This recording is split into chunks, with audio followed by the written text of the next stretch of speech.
Hello everyone, welcome back Isha Vicky's channel. వేసవికాలం special avakaya పచ్చడి. పాతకాలంలో ఇలా ఆవకాయ పెట్టుకుని జాడీలలో స్టోర్ చేసుకునేవాళ్ళు. చిన్నప్పుడు దీనిని తినేటప్పుడు చాలా పెద్ద ప్రాసెస్ ఉంటుందేమో అనుకున్నాను, కానీ ఈ రోజు మా అత్త నాకు చెప్పిన కొలతలను మీతో షేర్ చేసుకుంటున్నాను. సో ఈ వీడియో స్కిప్ చేయకుండా చూడండి. నేను చెప్పిన కొలతలను మీరు ఫాలో అయినట్లయితే ఇదే ఫస్ట్ టైం నేను ఈ ఆవకాయ పచ్చడి పెట్టడం అనుకున్న వాళ్ళకు కూడా ఇది పర్ఫెక్ట్ గా వస్తుంది. దీనికోసం పచ్చడి మామిడికాయలను తీసుకొని వాటిని బాగా క్లీన్ చేసి వాటిని బాగా తుడుచుకొని నీరు లేకుండా తుడుచుకోవాలండి. అలా నీట్ గా తుడిచేసిన తర్వాత వాటిని పీసెస్ గా కట్ చేసుకోవాలి. మామిడికాయ పీసెస్ తెలుసు కదా, ఆవకాయకి ఎలా పెట్టుకుంటామో అలా కట్ చేపించుకోవాలి. బయట కట్ చేస్తారండి, ఇది ఆవకాయ కోసం అంటే వాళ్ళు కట్ చేసి ఇస్తారు. అలా చేసిన తర్వాత ఇక్కడ నాకు 2 మానికల ముక్కలు అయ్యాయండి, మామిడికాయ ముక్కలు. దానికి కొలతలు చెప్తున్నాను, ఫాలో అవ్వండి. ఇక్కడ చూపిస్తున్న గ్లాస్ తో, ఇది గిద్ద గ్లాస్ అండి, ఈ గ్లాస్ తో 5 గ్లాసుల కారాన్ని యాడ్ చేసుకోవాలి. బట్ ఇక్కడ నేను 4 గ్లాసులు మాత్రమే యాడ్ చేశాను. ఇంకొక గ్లాస్ ఫుల్ వీడియో చూస్తే మీకే అర్థమవుతుంది ఎక్కడ యాడ్ చేయాలి అనేసి. ఇలా కారాన్ని యాడ్ చేసిన తర్వాత 4 గ్లాసుల ఉప్పును కూడా ఇక్కడ యాడ్ చేసుకోవాలి. ఇది కల్లుప్పు అండి, అంటే లావుగా ఉంటుంది కదండి, రాక్ సాల్ట్. దానిని బ్లెండ్ చేసుకొని ఇలా యాడ్ చేసుకోవాలి.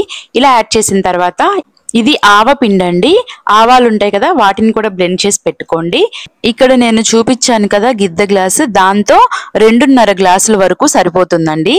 ఆవపిండి ఎక్కువ యాడ్ చేయకండి, ఇది యాడ్ చేయడం వల్ల గ్రేవీ అనేది ఎక్కువగా వస్తుంది. బట్ ఎక్కువ యాడ్ చేస్తే చేదుగా ఉంటుంది. 2 మానికలకి ఇక్కడ కరెక్ట్ గా సరిపోతుందండి 2.5 గ్లాసులు. తర్వాత ఇది మెంతిపిండి అండి, 2 టేబుల్ స్పూన్స్ మెంతిపిండిని కూడా యాడ్ చేసుకోండి. ఇలా యాడ్ చేసేసిన తర్వాత దీనిని బాగా మనం మిక్స్ చేసుకోవాలి. దానికంటే ముందు దీనిలోకి మనం వెల్లుల్లిని కూడా యాడ్ చేసుకోవాలి. వీటన్నిటిని కూడా పైన పొట్టు తీసేసండి, మనకి ఎన్ని కావాలంటే అన్ని యాడ్ చేసుకోవచ్చు. తర్వాత నేను చెప్పాను కదా 4 గ్లాసెస్ యాడ్ చేశాను ఇందాక.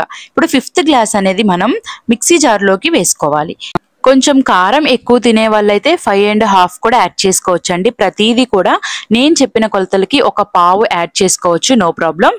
కారాన్ని అలాగే వెల్లుల్లిని కూడా యాడ్ చేసి దీన్ని బ్లెండ్ చేసుకోవాలి. అసలు ఎందుకు ఇలా చేస్తున్నాము అని అనుకుంటున్నారా? ఈ మిశ్రమాన్ని దానిలో కలపడం వల్ల ఎక్కువ గ్రేవీ వస్తుందండి.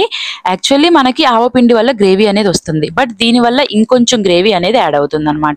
ఈ బ్లెండ్ చేసిన దానిలో సాల్ట్ ని కూడా యాడ్ చేసి, రిమైనింగ్ సాల్ట్ ని కూడా యాడ్ చేసి ఇలా దీనిలో మిక్స్ చేసేసుకోవాలి బాగా. ఆ తర్వాత ఇలా మిక్స్ చేసిన తర్వాత దీనిలోకి 1.5 kg ఆయిల్ పడుతుందండి. శనగ నూనె అయితే టేస్ట్ బాగుంటుందండి, సో శనగ నూనెనే యూజ్ చేయండి దీనిలోకి. ఇలా బాగా యాడ్ చేసిన తర్వాత బాగా కలపాలండి, అన్ని బాగా కలిసేలాగా. ఇప్పుడు మనం అన్ని సాల్ట్, కారం, అలాగే ఆయిల్ అన్ని కూడా వేసాం కదా, మనం వేసిన అన్ని కూడా బాగా కలిసేలాగా దీనిని బాగా మిక్స్ చేసుకోండి. ఇలా మిక్స్ చేసిన తర్వాత దీనిపైన ఒక మూత పెట్టేసి ఒక 3 days దీన్ని కదిలించకుండా పక్కన పెట్టేయాలి. ఎందుకు అంటే 3 days కదిలించకుండా ఉంచడం, మనం అన్ని కలిపాం కదా అవన్నీ కూడా ముక్కకి పట్టి టేస్టీగా మారడానికి మనకి 3 days పడుతుంది అనమాట. బాగా ఊరాలి, పచ్చడి అనేది బాగా ఊరాలి, దానికోసం 3 days పడుతుంది. 3 days తర్వాత మీకు చూపిస్తున్నాను. ఇలా ఆయిల్ అంతా పైకి తేలుతుంది, చూసారు కదా. గ్రేవీ చూస్తుంటేనే నోరు ఊరిపోతుంది కదండి.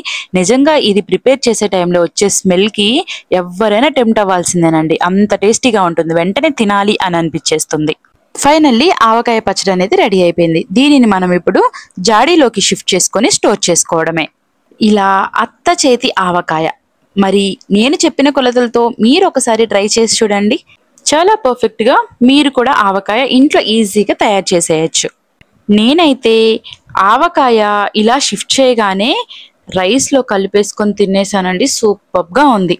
ఇలాంటి మరిన్ని వీడియోస్ కోసం సబ్స్క్రైబ్ చేసుకోండి, లైక్ చేయండి, షేర్ చేయండి. Thank you for watching, by by.